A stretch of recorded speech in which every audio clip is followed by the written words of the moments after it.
the action's got to break open further and further for over and unders, whereas side-by-sides, not so much. And of course you say, well, so what? That's a minor thing. Well, it is a minor thing until you do it 200 times in a day while you're walking around in the field hunting and using the gun.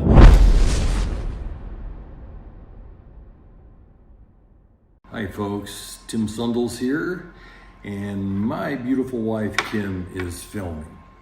Now I will say right from the get-go that I am not a combat rifle guy. I have several, I shoot several, I run several, and I am not as much of a shotgun guy as I am even a combat rifle guy. But I shoot a lot of shotguns. I must have 2 or 3 dozen different shotguns, probably 3 dozen plus. So what we're going to talk about today is Tim and his whims, Tim and his druthers. If Tim had his druthers, he would sell his ammunition company and take fine shotguns afield, all pre-war shotguns, and would just chucker hunt, pheasant hunt, grouse hunt. I like to do wing shooting while I am out walking. It's just a really nice way to spend a day, and you get a tad bit of exercise while you're at it. These guns over here, I purchased as a direct result of our week in Argentina we spent wing shooting. That's a different kind of shooting than walking around hunting. The kind of shooting we did in Argentina was fast, all day long shooting. And so because I really liked the guns we used, and because I want to do more of this with Kim as I'm able to retire, I bought, these are the Montefeltro lightweights, with the interchangeable chokes and everything. These are 24-inch barrels. These are both in 20 gauge. I haven't even used them yet. I just got them. This is a Montefeltro lightweight 12 gauge. I think it's got a 25-inch barrel. You know, and so let's start with these. I mean, super lightweight. And I shot one for a week, only the one I used there had a longer magazine tube, so it would hold 5 rounds. You know, these are only 2 in the tube and 1 in the chamber. These will only be used in America, which is why I got the lightweight version of the Montefeltro, which was plenty light to start with. Only thing that makes this lighter is a shorter magazine tube. So it's gonna be 4 ounces lighter or something, and not very much. But having shot on some days, you know, over 1,000 pigeons a day, which are very fast moving small targets, I fell in love with these Montefeltros. And Kim and I are gonna get a commercial grade pigeon thrower so we can sit out here on the porch and she can get better and better and better. I'll just, you know, sit in a chair with a beer and coach her. I'll just say stuff like, oh, you missed that one. Oh, you missed this one. You know, lead a little more at this angle, that kind of stuff. I'll just be the coach. And first I'll have to have one cut short enough for Kim.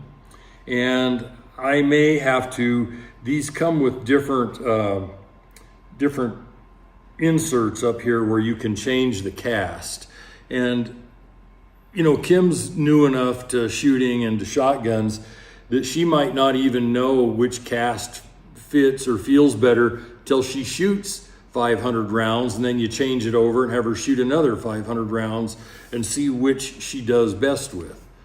But they definitely need to have a shorter length of pull for Kim. You know, Kim would be well served with about a 13-inch length of pull, and these are like 14 and a half as they come. So anyway, one's for Kim, one's for me to shoot alongside her, And the 12 gauge I got just because I've always been a 12 gauge man until this last trip to Argentina. You know, the 12 gauge is probably 1.5 pounds heavier, still super, super lightweight. And these Benellis just run, you know, so reliably, especially once they're broken in. You know, new Benellis used to come with a warning saying don't shoot light loads for the first couple boxes, shoot heavy loads to get the action functioning, you know, coming all the way back. I mean, these are like a inertia recoil system, you know, and you need heavy loads until the gun's broken in, then you can go to light loads. Anyway. In honor of Christmas, don't shoot your eye out. You know what that's from, right, babe? I don't. A Christmas Story. Which Christmas story? A Christmas Story. Don't shoot your eye out. I'm lost.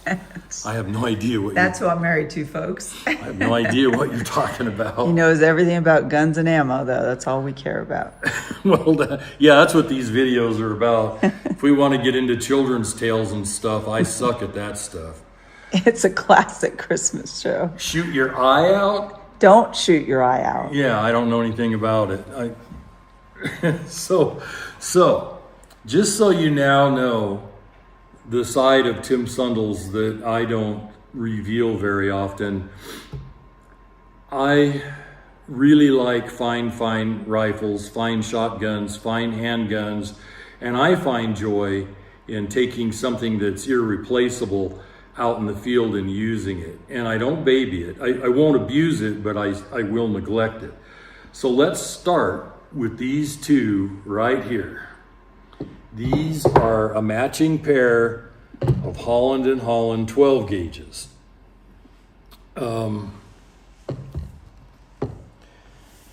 They are so elegant, so cool. These were made in the 1920s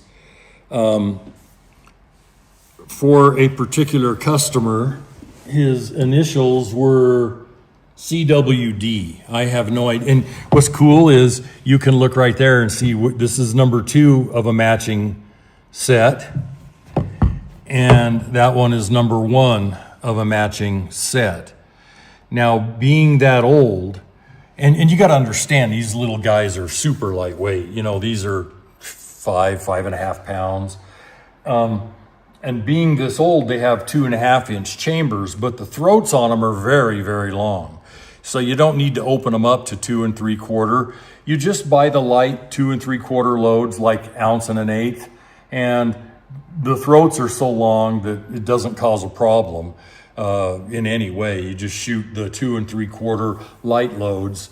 You know, these are not the kind of shotgun you want to take out and do magnum loads with. You just stick with the low base field loads, you know, and should give me a lifetime of service. Now, what I want to do is have the time to go out and use these. And I like side-by-sides because they don't have to open very far to eject both shells. Over and unders, which I can shoot very well, you know, the barrel's got to break, the action's got to break even further and further.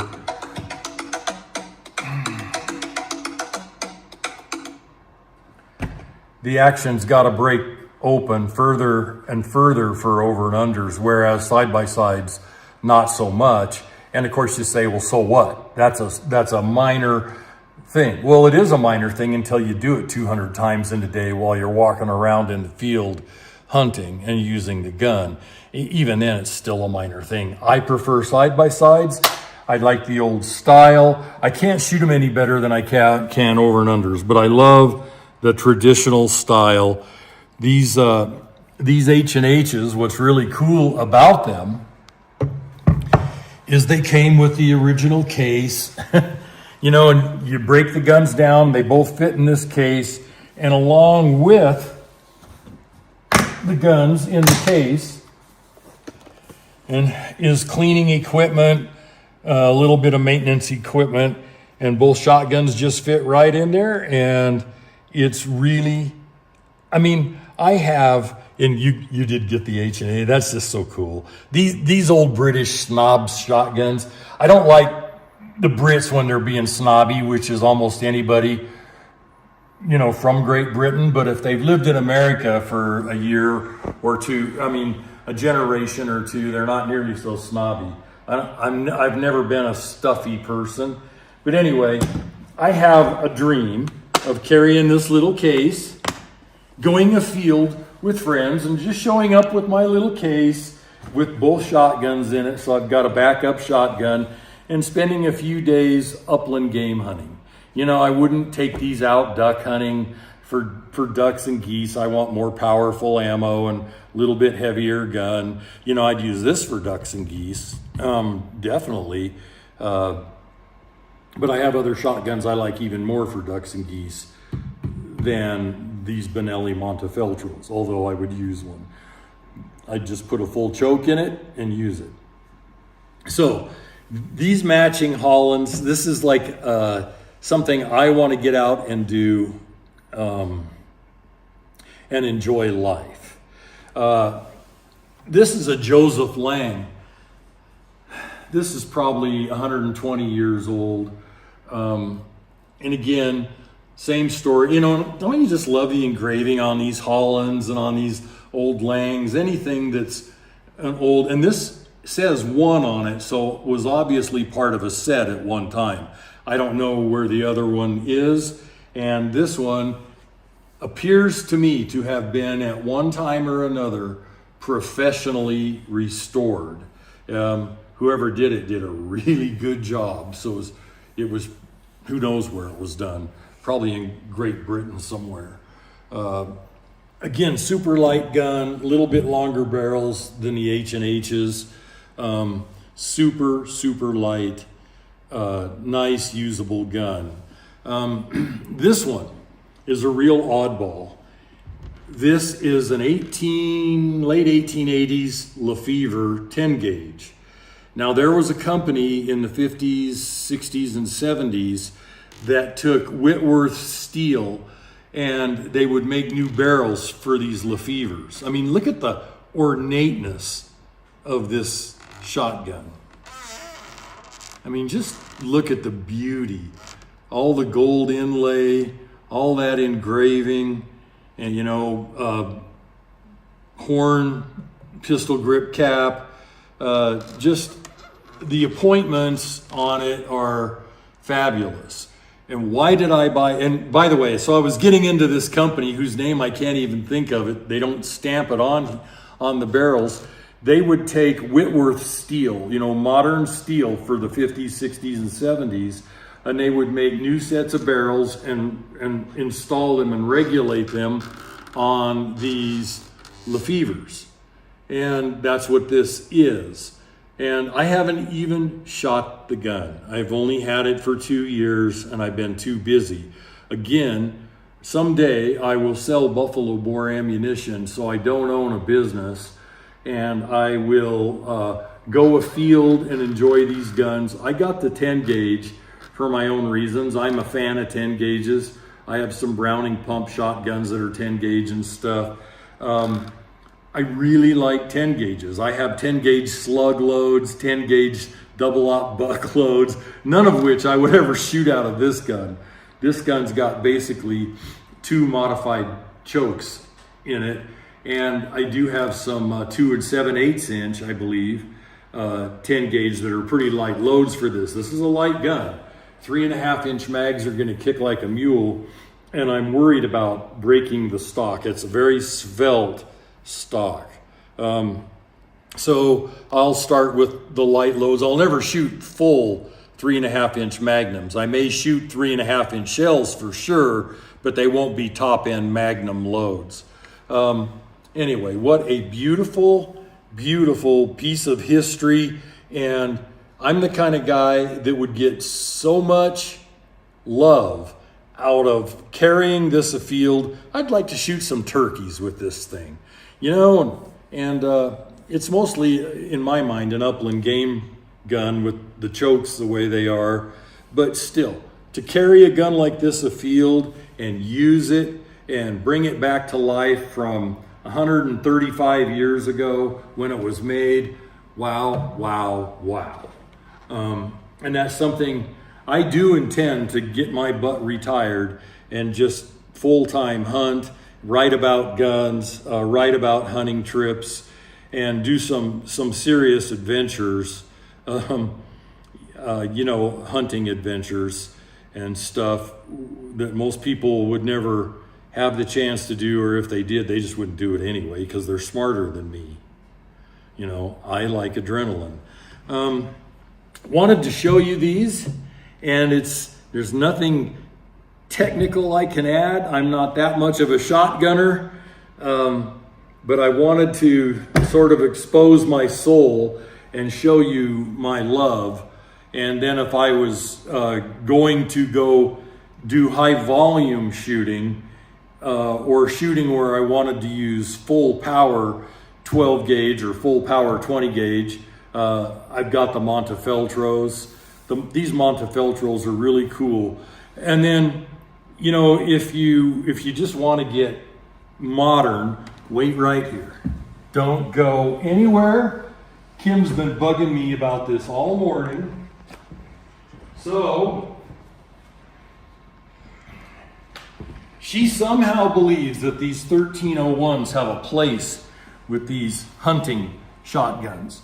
I don't really think they do, but she's so enamored with the 1301 and their capabilities. She says, when you're all done with the video, throw those 1301s in there. And I'm kind of like, well, it's sort of like throwing a 1-ton Dodge truck in a collection of, Lamborghinis or something. But so there's your 1-ton Dodge truck. Here's the Lamborghinis. Well, Italian. There's the Lamborghinis. These are more the Porsche and the Rolls Royces. And those are your Chevy 1970s. Which one's that? There's none of them. 1301s. The 1301s? No, they're just like modern workhorse. They're just tough. 1-ton trucks, You're missing one. Nothing romantic about it. Yeah, the other one's loaded in the bedroom, leaning against the headboard of the bed where it resides. Anyway, folks, hope you enjoy us just being us, and love you guys. Please have a good day, and God bless until the next video.